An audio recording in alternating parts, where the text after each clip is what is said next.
Sadhguruji, you must probably heard in British Columbia, there has been, in the last year, approximately 920 people who overdosed and died on fentanyl. This is an opiate, illegal opiates. And this year, just from January to March, about 340 people overdosed and died. It's like approximately 3 people a day.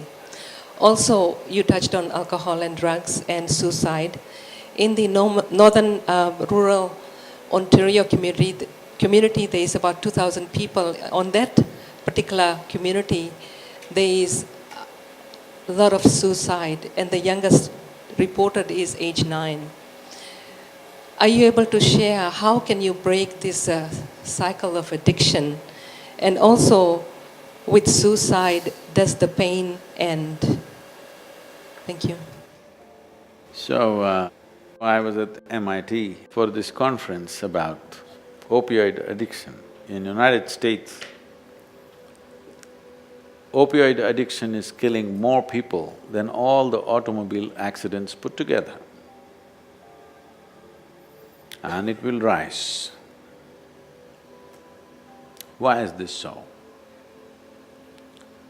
So you must understand this.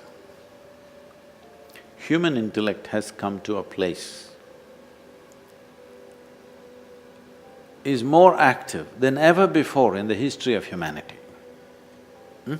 More people can think for themselves today than ever before. In the past, there was one wise man in the town who would think for everybody. Now everybody can think for themselves. The thinking right or wrong is another question, but everybody can think for themselves.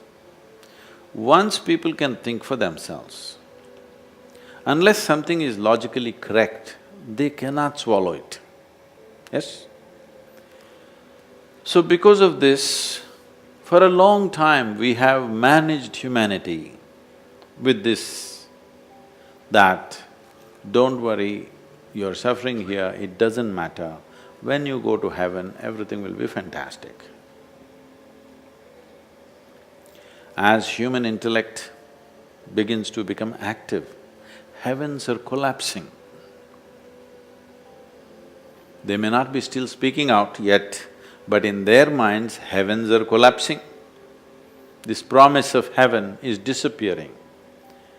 If we don't do something, if we don't do something really huge on this planet in terms of making people experience life in a very exuberant and intoxicating way, intoxication is important.